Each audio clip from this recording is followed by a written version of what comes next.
What's the story, Morning Glory? What's the word, Hummingbird? Thank you so much for clicking on my channel and for joining me for this review of Married at First Sight, Season 17, Episode 15, Honey Spoonin'. Let's get started with Chloe and Michael. So when it comes to Michael, this is the first time that we're getting like a really full dosage of Michael and who he is and what he's all about. Because initially he didn't have a bride to film with or a wife to film with. So now we're getting to know Michael a whole lot better. So as I watched this whole entire Chloe and Michael segment, I was beginning to wonder if Michael was that kind of guy that will say and do all of the right things so that you have absolutely no excuse to not want to be with him, or you have no excuse to break up with him, because he's given you everything that you want. He is very good at paying attention to the things that you're saying, and he caters to that. He plays into that. So I was just kind of like wondering if he's using these tactics to make sure that a person doesn't break up with him or leave him. Y'all, I'm just wondering. That was my initial thought when I was watching Chloe and Michael interact. But let's get into it. So it's the morning after their wedding. They wake up and they talk about Chloe's 4 panic attacks that she had during the night. And they're talking about it in a very, it was really funny. He demonstrates how she was having her panic attacks, which was basically her jolting out of her sleep out of nowhere, and it really shocked him and surprised. He had no idea what the hell was going on, and she did this 4 different times during the night.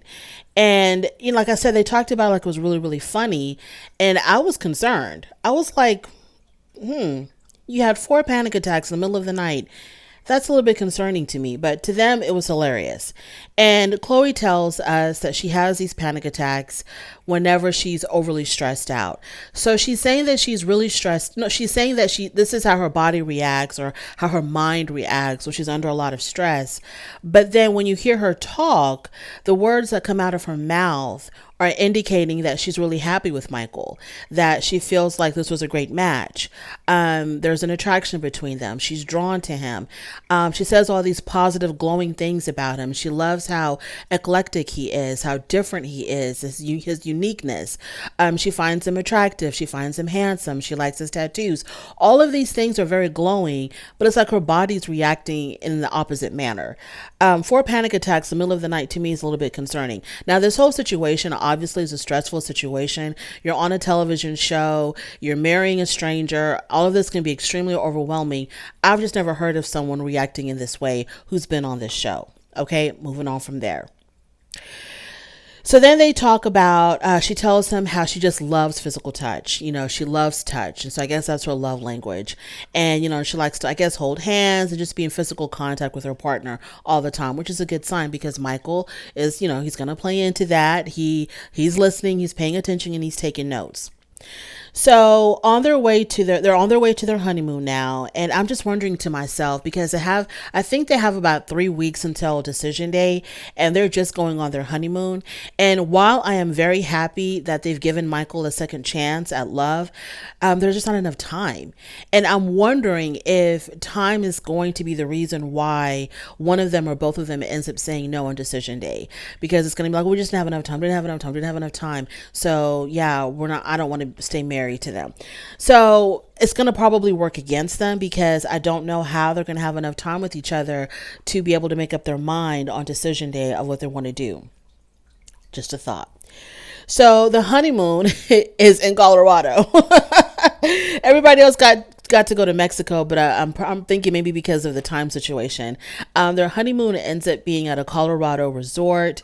They go rock climbing as their first activity, and Chloe was very nervous about the rock climbing, but she still did it. And while they were rock climbing, you could tell that Michael was very concerned about her. He was asking her, do you want to hold my hand while we're hiking through the rocks or whatever. He was very attentive to her. And at the end of it all, when they completed the rock climbing thing, she talked about how grateful she was to him for for what now? How grateful she was to him for pulling her out of her comfort zone. That's what she said. And she could tell that he was being very caring and supportive and all this and that, during the whole rock climbing adventure. So then after that, they're having dinner. And during their dinner, this is when they were sitting outside, watching the sunset while they were having dinner. And this is where we find out that Michael is half Filipino and half Greek. And just a little fun fact about Michael. So he tells Chloe that while his mother knew about the first bride, his mother does not know anything about Chloe.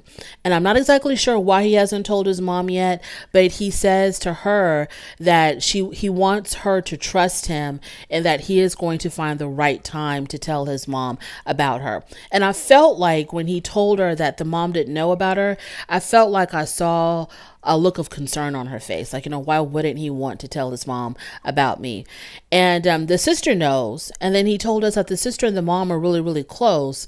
So the sister's doing a really good job of keeping this a secret from the mother about the fact that he has gotten married again. And I just don't understand how you can keep this from your mom. Like, doesn't your mom wonder, like, why haven't you come home yet? You got left on the altar, why aren't you back? I don't know. I didn't understand any of that. Like how he cannot tell his mom what is his mom thinking he's doing now, and how the sister can keep this a secret. I think the sister knows about him getting married again. So after that, they have a couples massage, and initially the masseuse are, working on both of them. And I think they had to get naked, or maybe just go down to their underwear. I'm not sure, but they talked about how comfortable they felt, being unclothed in front of one another, that it felt really natural and comfortable for them. It wasn't awkward or anything like that. And, while Michael is getting his massage, they're facing each other, and he's asking her, what is it about me that has caught your eye? And I was wondering, to me, that question was a little odd. It's kind of like you're asking someone, what do you find so attractive about me? I found that question a little bit odd, like that you would want to know. You don't feel weird asking someone, what are my qualities that you find it? To me, it was odd, but I guess, that's just me. Maybe it's not odd. Maybe it's just me. Maybe I'm the odd one, but I felt like, I would never ask somebody that, especially someone that I kind of sort of just met, even though, they're married. So she tells him that she likes his tattoos. She finds him very handsome. And he also tells her that he's normally drawn to women with darker features, dark hair, dark eyes. And so he finds her attractive as well. And he also talks about how he finds her lips very attractive. So I guess when they're having this conversation about attraction, one of the masseuses says, would you like to massage each other? So the professionals leave, and now it's just the two of them, and he ends up massaging her. And as he is massaging her, he's trying to create like a romantic atmosphere with her, and she was going along with it. But y'all, I feel like these two people like each other, right? And I think that everything looks good on paper for them, but I feel like there's like chemistry lacking. I feel like there's no chemistry between them. They like each other. Maybe they're attracted to one another, but I think the thing that's missing between them is chemistry. There is something missing between Chloe and Michael. So then later on, Chloe plans this nice dinner, and as they're sitting down at the table, she's serving the food or whatever, and she serves him a plate, but not herself, because she's going to be eating from his plate. And one of them made a comment, I think it was her, she said something like, yeah, I'm gonna eat from your plate like always. And I was thinking, why don't you eat from your own plate? Why don't you have your own plate? Why are you always picking on his plate? I thought that was also quite interesting. I don't know if it's like, her trying to cut calories, and so she doesn't get a full plate on her own and just, picks and nibbles at his plate. But she said, I'm going to eat from your plate as usual. Like, she never has her own plate. That was just really interesting to me. So then they talk about how they're going to be moving in together the next day, and real life is going to begin as a married couple. And this is where Chloe starts expressing some doubts about this next step. And she tells him that she feels emotionally overwhelmed and that she is freaking terrified of this next step. And she tells him, I don't know if I can do this. And then she starts to cry, and this is where it's like, okay, I'm looking at my TV and I'm like, okay, is she trying to back out? I really, truly 100% thought that this woman was going to be backing out and she was going to be like, I can't do this. I'm sorry. And she's going to get up and leave. But he tells her, I'm terrified too. I'm scared too. And it's very normal to feel this way. And so he starts telling her all the right things. Michael always knows the right things to say, to the point where sometimes I'm wondering if he's laying it on too thick. So he tells her all the right things. He says it's important for you to prioritize yourself, put yourself first, do whatever you have to do to make yourself comfortable. I'm not going to put any pressure on you. Just do whatever the hell you want to do. And I'm going to be right here to support you. And so she talks about how much she appreciates that in him, that he understood, and that she's never had a man ever tell her to put herself first. She's never had a partner allow her to be selfish. She says this, right? And so she starts crying in a little interview. She's crying and she has a breakdown. She's crying and she walks away from the camera and she turns her back towards the camera. It's like she's really struggling. So this is another sign. It's like she says things that are very positive and glowing about their journey so far, but then her body is saying the opposite. She's crying and she's walking away and she's acting very anxious and she's having panic attacks. So it's like her body is saying one thing, but her mouth is saying something else. The words that are coming out of her mouth are saying something else. And so that one moment when she told him that she was scared and that she was terrified, I'm wondering if she was really begging for an out. She was hoping that he would say something like, I understand if you don't want to go through this anymore. I'm wondering if that's what she was hoping he would say. So at the end of it all, after he comforts her and tries to make her feel better and tells her, prioritize yourself, put yourself first. Don't worry about me. I'm here just to support you. They hug and they kiss. And and that was the end of their segment. And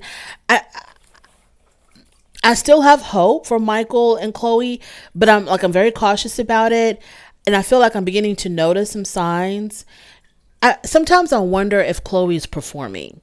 I wonder if she's also just trying to say and do the right things as well that really don't reflect how she really, really feels.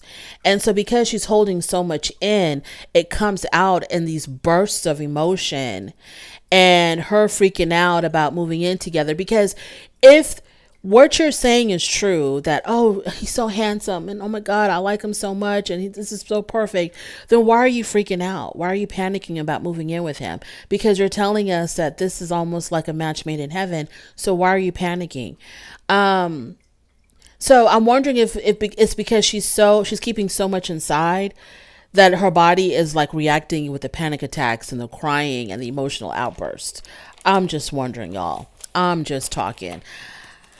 I don't know, but I'm still cautiously optimistic. But sometimes I think that Michael lays it on a little bit too thick with his whole entire, I'm here for you. I'll do anything you want me to do.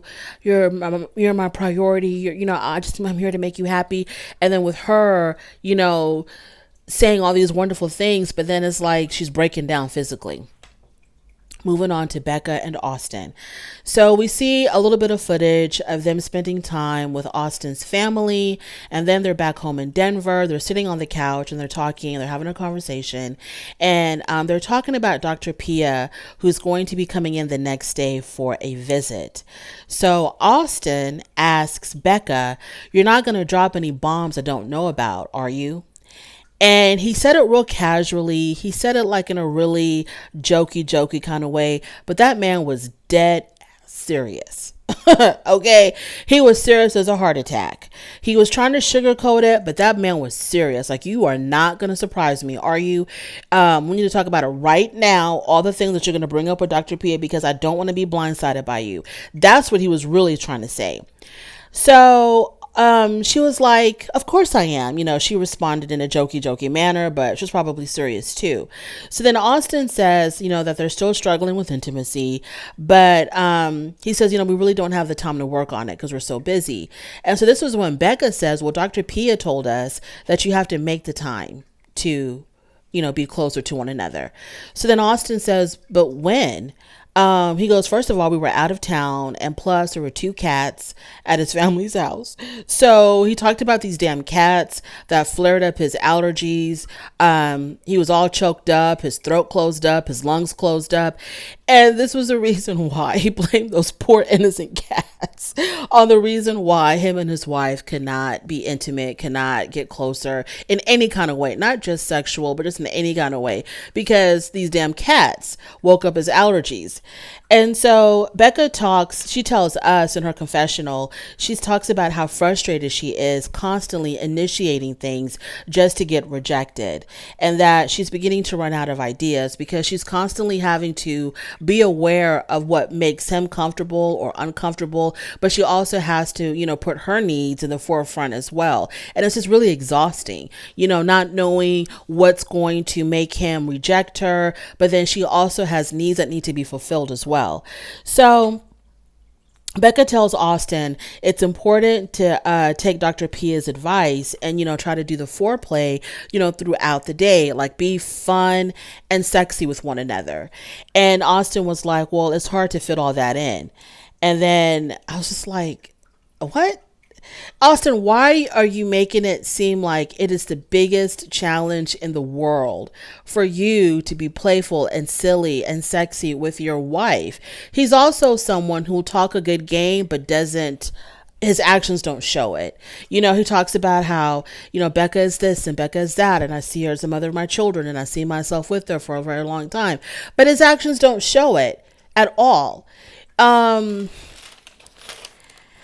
And when we come back to, and I hate talking about this because I feel like I'm talking about this all the time with Becca and Austin, when it comes to physical attraction, I don't know. I feel like for a lot of us, when we're younger, when you're in your teens and your 20s and whatever, you go out on a date with someone who, they're not really, fireworks are not going off, but sometimes you'll just end up making out with them, just to see if there is a connection, if there is anything there, and then after that, you'll make your decision and whatnot. I just don't understand. I don't know. It just feels like he treats it like it's such a chore, where I think for the rest of us, it's like it's no big deal. You go out with something. These people are married. They're living together. They're around each other every day. But like for everybody else, it's like you go out with someone and you might end up kissing them or making out with them, maybe even going a little bit further with them, just to kind of see, if there's anything there. And when there isn't, then you move on, right? I'm like, I just wonder how much of an effort he's really truly putting in. It's like, why don't you but they said they do have makeout sessions. And then the night that he tried to initiate romance, he said that they went further than they've ever gone before, but they're still not making any progress. So Dr. Pia shows up the next day, and Dr. Pia came out, no holds barred. Her first question out of her mouth is, how has intimacy been between the two of you? They both talk about how they've been trying and that they have been making some progress. But Becca says during their trip, it came to a screeching halt. Like everything just stopped. And then Austin tried to say something about, I'm not going to make out in front of my grandparents. And it's like, I'm not saying, and Becca was like, I'm not saying that we need to make out in front of your grandparents. I think Becca was trying to say that, she just wanted them to act like a couple. You can tell when people are a couple, they're touchy-feely. They're kind of like, sitting close to each other, or they're sharing intimate moments, like whispering in each other's ears, or looking at each other in a certain way, or touching each other in a certain way. It's not offensive to anybody else in the room. Grandma Martha and Grandpa Otis are not gonna, faint or pass out from y'all tonguing each other down. It's nothing like that. It's just that acting like a couple. We know when we see a couple how they are with one another. You can tell, are these two people platonic? Are these two people just brother and sister? Are these two people married? You can tell. And sometimes you can tell the stages of the relationship by how they're acting with one another. So I don't understand why Austin was like, well, we didn't want him, do like a full tongue makeout session in front of my family. That's not what she's talking about. She's just talking about acting like a couple, doing the things that couples do when they're together and around other people, and they're still being respectful. So Austin once again blamed the cats. He said the cats. So the cats prevented you from acting like Becca's husband? What? So Becca says that the physical connection when they were on this trip, just it was not there at all. Becca questions if they're still moving forward towards having a sexual relationship. And Austin was like, yeah, I don't have any issues. You don't? If you say so, Austin. It's your relationship. You know it better than we do. Moving on to Emily and Brennan. I'm so sick and tired of, you know what? When it comes to Emily and Brennan, I just want to say like a couple of sentences and be done with it. Brennan does not want to be with Emily. He's not interested in being her husband. He does not see a long-term future with Emily. He's not attracted to Emily in any shape or form. He's just going to go through the motions until he fulfills his contractual obligations to Lifetime. And that's it. Point blank. I don't want to go into too much details with these people because there's nothing to say. It is so obvious he's not feeling her. It's so obvious that he's just trying to go through the motions in front of the camera. She has called him out on this several times. She has mentioned this to us several times. She talks to her best friend about this, or one of her best friends, when they're FaceTiming each other, how he's just performing for the camera. Her friend tells her, you need to run for the hills, girl. But she says, no, I still want to see if I can make this work out. When Pastor Cal came to see them and he showed them the video of their interviews or initial interviews with the producers, casting directors, whoever, and they showed Emily's first. And, you know, she said all the things that she was looking for in a partner, blah, blah, blah, what she thought of marriage, what she was expecting out of marriage, whatever. And after all of that, Pastor Cal asked Brennan, the girl that you see in this video, is she still that same girl? He said yes. Then they played Brennan's interview, and he was a completely different person. He was, what did he say? He says in his interview, he said that he considered himself to be very loving and affectionate and making others a priority. And when Emily saw that, she did like a double take. She was like, because that's not the guy sitting next to her. And then Pastor Cal asked her, is this the same guy that's sitting next? And she was like, no, this is not the same guy. Obviously, it's not. Before Pastor Cal even showed up, Emily was a little bit nervous about the meeting because she was so worried about, like what to say, what not to say, because Brennan can be so triggered and she can say the wrong thing and he gets really triggered about it. And then she pays the price for it later. So,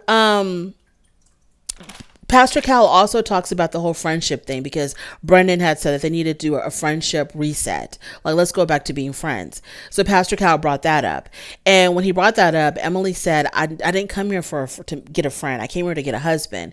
And Pastor Cal tells them, once you do this whole friendship thing, it's really hard to come back from that, to recover from that. Because obviously the one who wants the friendship is set on just being friends and they don't want to leave the friend zone. And the one who wants something more is just stuck out there, floundering around. So, but what's his name doesn't care. Brennan doesn't give a damn. I'm not even mad at Brennan. Brennan is to me, he thinks he's not, but he is showing his true colors. I'm not even mad at Brennan because I think he's dropping all kinds of signs, but she's just not picking them up. I'm mad at Emily for not knowing any better. This guy's not interested in you at all whatsoever. You talk about his temper, his anger issues, him throwing things in the apartment. All these things are going on. He's not showing you any effect. She keeps on complaining about, you want to be friends, but you don't even treat me like a friend. And he asked her, give me an example of when I didn't treat you like a friend. And she said at Michael and Chloe's wedding, people even picked up on the fact that you were so distant from me, that you didn't even act like my husband, or you didn't even act like you liked me. It was so noticeable to other people how you were trying to keep your distance from me. And Brennan says, well, don't worry about what other people say. Okay, but that's not the point. The point is your behavior. You're not even trying to cover it up. You're not even trying to pretend that you're in a relationship with her. You're not even trying to do anything at all. You've completely checked out to the point where it is obvious to other people. You're making it obvious to other people. So he's checked out. He's not interested. And I don't even know why Emily's still sticking around and why she's still trying. And Emily needs to understand this is your very first relationship. The average person goes through several bad relationships before they find one that's halfway decent. So if this doesn't work out, it's perfectly okay. But she's such an overachiever. And I guess has a lot to do with the pressures that her father put on her when she was younger to be perfect and to excel, that she feels like my first relationship, I am going to knock this out of the park. You know, she's treating it like a soccer game where she has to win at any cost. She has to win. And it doesn't work out like that when it comes to relationships or even games. You're going to win some, you're going to lose some, and that's okay, and that's normal, and that's natural, and this guy's not for you. Even if Brennan said yes on decision day, it would still be a bad thing because she's going to be, you know, in this relationship that is emotionally and psychologically abusive. So he's going to be doing her a big favor by saying no. And he should do her that favor right now and just leave the relationship and not even look back. Let me talk about Becca again real quick. I wanted to say that Becca has completely changed. Becca is not the same. She used to be bubbly and fun and exciting and happy. And now she's just down in the dumps. She's dull. She's depressed. She's sad. This guy is sucking the life out of her. And I don't even know if she realizes it. And I know that it's because she's struggling with her self-esteem around him. Thank you so much for joining me. I really do appreciate it. On your way out, please don't forget to rate the video. If you like this content, subscribe to my channel, and I will definitely talk to you later. Bye.